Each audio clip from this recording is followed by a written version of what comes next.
Iki ni ikiganiro murarikiwe mwese gukurikira ikiganiro umuco mu iterambere kuri BTN TV, aho tugaruka kuri byinshi cyangwa se kuri bimwe byagiye biranga umuco wacu nyarwanda, ndetse n'uyu munsi bikituranga dukwiriye gusigasira kugira ngo tugire rya terambere rirambye kandi rishingiye ku muco. Nta terambere ntaho twaba tugana, kandi nta n'iterambere ridashingiye ku muco ryaba rifite aho tuganisha. Mbararikiye rero gukurikirana iki kiganiro. Ndi Nyirabahire Marie Constantine utegura ikiganiro ndetse akanagitambutsa cyitwa umuco mu iterambere. Ngiye kubabwira amateka y'ikiganiro umuco mu iterambere.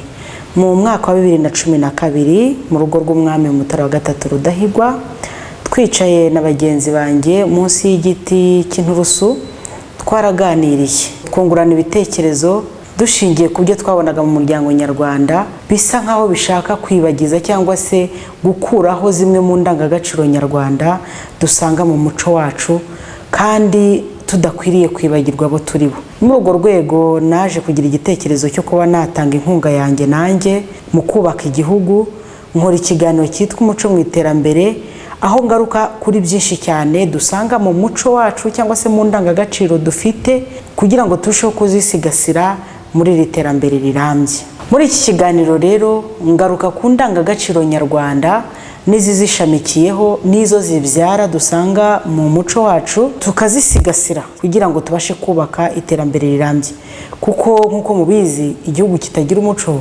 kiracika.